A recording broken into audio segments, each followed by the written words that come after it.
Hello everyone, welcome to my YouTube channel bank science class. तो आज हम class 9 का टॉपिक करने जा रहे हैं। चैप्टर थर्ड कौन कौन सा है? केमिस्ट्री का चैप्टर थर्ड है एटम्स एंड मॉलिक्यूल्स। क्या चैप्टर है? Atoms and molecules. एटम क्या होते हैं, मॉलिक्यूल क्या होते हैं? एटम क्या होते हैं? बिल्कुल छोटे छोटे पार्टिकल्स, बिल्कुल वेरी वेरी स्मॉल होते हैं। साइज में, साइज इनका बिल्कुल छोटा सा होता है। क्या है? ठीक है, एटम बिल्कुल छोटे छोटे होते हैं। तो इन एटम से मिलकर एक दो एटम से मिलकर मॉलिक्यूल बनता है। ठीक है, मॉलिक्यूल जैसे हाइड्रोजन भी हो सकता है, ठीक है, क्लोरीन भी हो सकता है। ये क्या आ गई? Molecule of element. ठीक है, क्या है? मॉलिक्यूल्स। मॉलिक्यूल का मतलब है दो एटम में, एक जैसे एक हाइड्रोजन है, एक ये हाइड्रोजन है। इन दोनों से मिलकर केमिकल बॉन्डिंग के थ्रू ये मिलकर क्या बन गया? हाइड्रोजन। तो ये क्या बन गया? मॉलिक्यूल बन गया। एटम से मिलकर मॉलिक्यूल। कंपाउंड क्या हो सकता है? वाटर हो गया, CO2 हो गया, अमोनिया हो गया। ठीक है, ये क्या है? मॉलिक्यूल्स ऑफ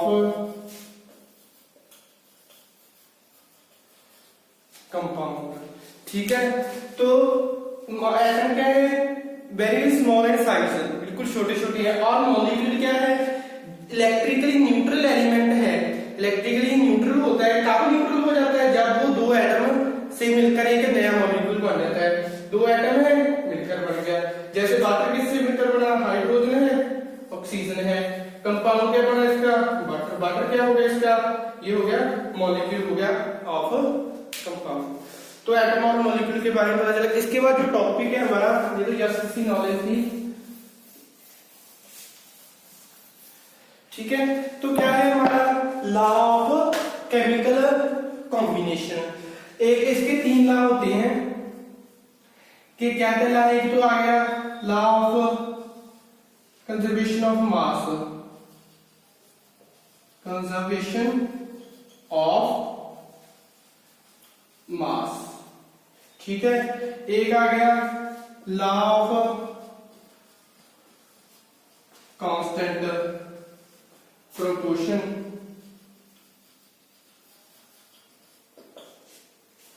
ठीक है, थर्ड आ जाता है लॉ ऑफ मल्टीपल प्रोपोर्शन। लेकिन हमने 9th में सिर्फ ये दो लॉ ही पढ़ने हैं, सिर्फ ये दोनों लॉ। ठीक है, ये दोनों लॉ जरूरत नहीं करने की। Law of conservation of mass.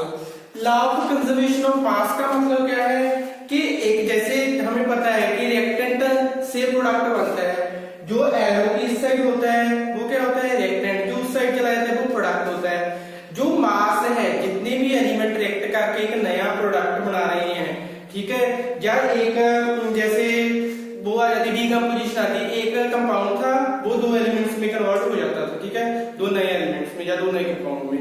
तो वो हमने सिर्फ ये देखना है कि रिएक्टेंट में और प्रोडक्ट में जो मास है वो इक्वल होना चाहिए, उसका टोटल मास। जैसे फर्स्ट है हमारा, इसका क्या आ जाएगा? इसकी आगे डेफिनेशन है,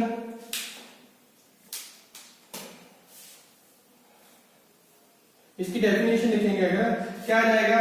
द मास, सिंपल सी डेफिनेशन है, mass can neither be created nor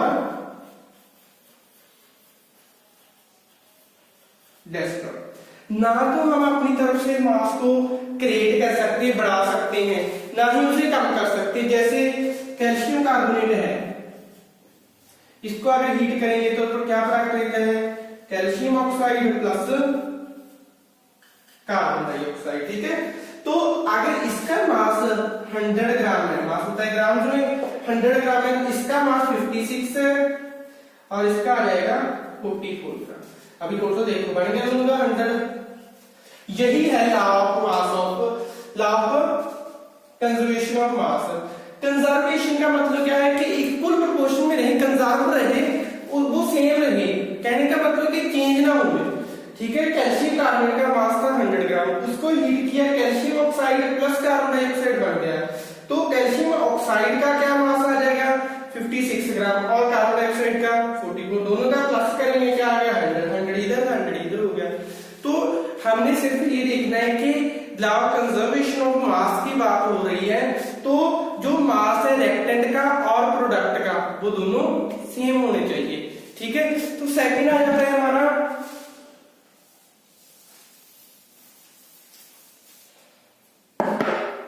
law of constant proportion.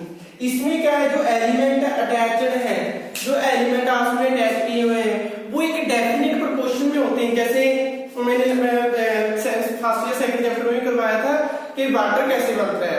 ठीक है, तो वही है, इसकी डेफिनेशन आ जाएगी। जैसे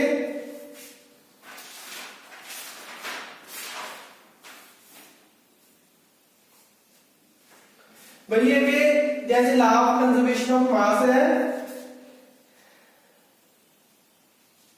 एलिमेंट्स है जो हमें पता है, दो एलिमेंट्स मिलकर बनता है। जो एलिमेंट्स हैं are arranged in a definite proportion.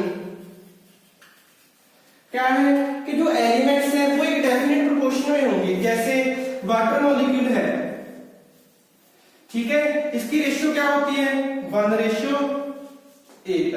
कैसे आती है जी, हाइड्रोजन का एटॉमिक नंबर कितना है 1, एटॉमिक मास कितना है 2, ऑक्सीजन का एटॉमिक नंबर कितना है 8, मास कितना है 16। वाटर के इसका एटॉमिक मास सॉरी 1 ही है, लेकिन हाइड्रोजन के मॉलिक्यूल कितने हैं 2, तो ये हो गया 2। और ऑक्सीजन का कितना है 1 का कितना रहेगा ओनली 16, कट होके कितना रह जाएगा इसका 1:8। तो जब भी आपको वाटर मॉलिक्यूल मिलेगा मतलब क्या, उसकी जो प्रोपोर्शन है उसकी रेशियो हमेशा क्या होगी, ऑलवेज 1:8 ही होगी, 1:8 ही होगी। तो ये था हमारा law of constant proportion. Law of conservation of mass क्या थी कि रिएक्टेंट और प्रोडक्ट में दोनों का मास सेम हो। लेकिन अगर बात कर रहे हैं कांस्टेंट प्रोपोर्शन की, वो क्या होती है, उनकी जो प्रोपोर्शन है वो जो एलिमेंट से रेंज दी है डेफिनेट प्रोपोर्शन में रेंज करेंगे कि 1:8 है, इसको हम 3:8 नहीं लिख सकते, 1:8 में ही होगा।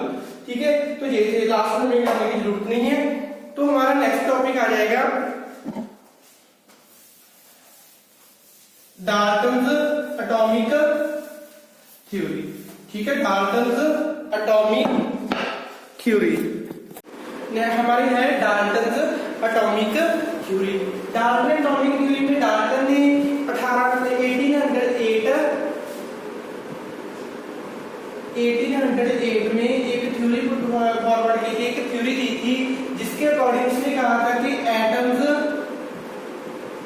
टिनी पार्टिकल्स के बने होते हैं, टिनी इनडिविजिबल पार्टिकल्स के। उसने ये थ्योरी बताई थी।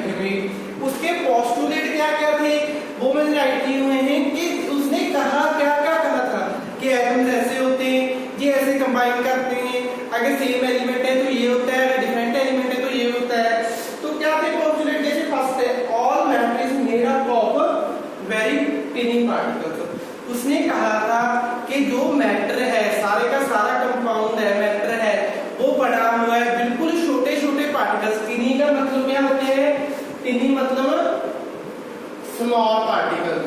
ठीक है, कि बिल्कुल वेरी स्मॉल पार्टिकल्स से मिलकर एक मैटर बनता है। सेकंड कहा था उसने atoms can not be divided, कि एटम को हम कभी भी डिवाइड नहीं कर सकते। ठीक है, तो लेकिन इसकी ये ड्रॉबैक भी थी, वो नेक्स्ट बताऊंगा कैसे।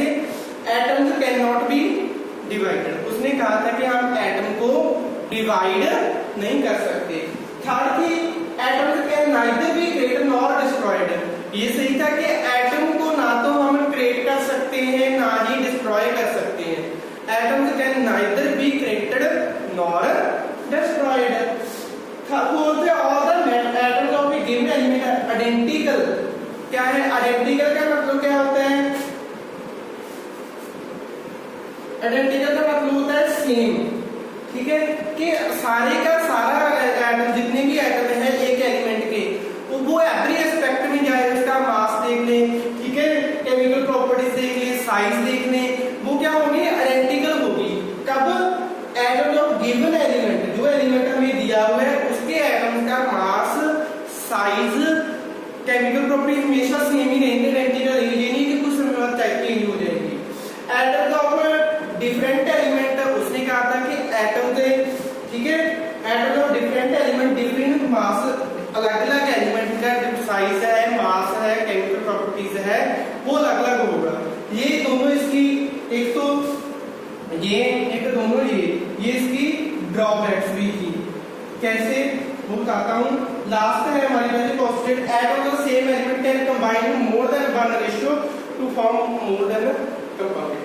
क्या है कि जो एटम है एक एलिमेंट के, वो हमेशा ये नहीं हो सकता कि वो सेम ही रेशियो में रहे, कई बार अलग रेशियो में भी हो सकते हैं, ठीक है। तो इसके लिए पोस्टुलेट क्या, तीन पार्टिकल से बना होता है, डिवाइड नहीं कर सकते, क्रिएट नहीं कर सकते, डिस्ट्रॉय नहीं कर सकते, गिवन एलिमेंट है सेम होगा, सब कुछ आइडेंटिकल होगा, डिफरेंट है डिफरेंट होगा। फिर इसकी आ जाती है ड्रॉबैक्स। ड्रॉबैक्स का मतलब क्या होता है, इसकी कमियां क्या क्या रह गई थी, खामियां क्या रह गई थी। एक तो उसने कहा था कि atoms can not be divided, जो एटम्स हैं कि एटम्स कभी भी डिवाइड नहीं हो सकते। लेकिन हमें पता है कि एटम किन से मिलकर बनता है, इलेक्ट्रॉन से, इलेक्ट्रॉन्स, प्रोटॉन्स और न्यूट्रॉन से। इलेक्ट्रॉन के ऊपर कौन सा चार्ज होता है, नेगेटिव चार्ज, इनके ऊपर कौन सा चार्ज होता है, पॉजिटिव। ये क्या होते हैं, न्यूट्रल होते हैं, ठीक है। तो इसकी ये प्रॉपर्टी, ये पोस्टुलेट तो इसका गलत हो गया। क्यों गलत हो गया, क्योंकि एटम तो इलेक्ट्रॉन, प्रोटॉन, न्यूट्रॉन से मिलकर बन रहा है, लेकिन इसने कहा था कि एटम को तो डिवाइड ही नहीं हो सकता, ठीक है। फिर कहा था इसने कि all the atoms of a given element are identical, कि सारे के सारे एलिमेंट हैं जो गिवन एलिमेंट के एटम है वो सेम ही होंगे, जरूरी नहीं है अलग भी हो सकते हैं।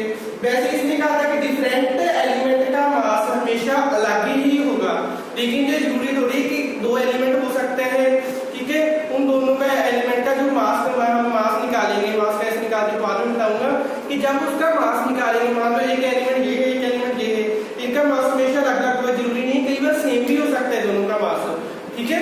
तो ये थी इसके ड्रॉबैक्स आ गए। तो ये थी डाल्टन एटॉमिक थ्योरी होगी ना इसी से। तो नेक्स्ट हम उसके केमिकल फॉर्मूले कैसे बनते हैं, मॉलिक्यूलर मास कैसे निकालते हैं, वो हम नेक्स्ट क्लास में पढ़ेंगे। तब तक यहाँ तक अच्छे से कर लो। क्या क्या पढ़ा हमने, एटम क्या होते हैं, मॉलिक्यूल क्या होते हैं, ठीक है। ला पढ़ लिए केमिकल कॉम्बिनेशन के, कौन कौन से थे, मास, कंजर्वेशन ऑफ मास था, मल्टीपल प्रोपोर्शन थी और कांस्टेंट प्रोपोर्शन। मल्टीपल करने की जरूरत नहीं है, दो ला हमने अच्छे से समझ लिए।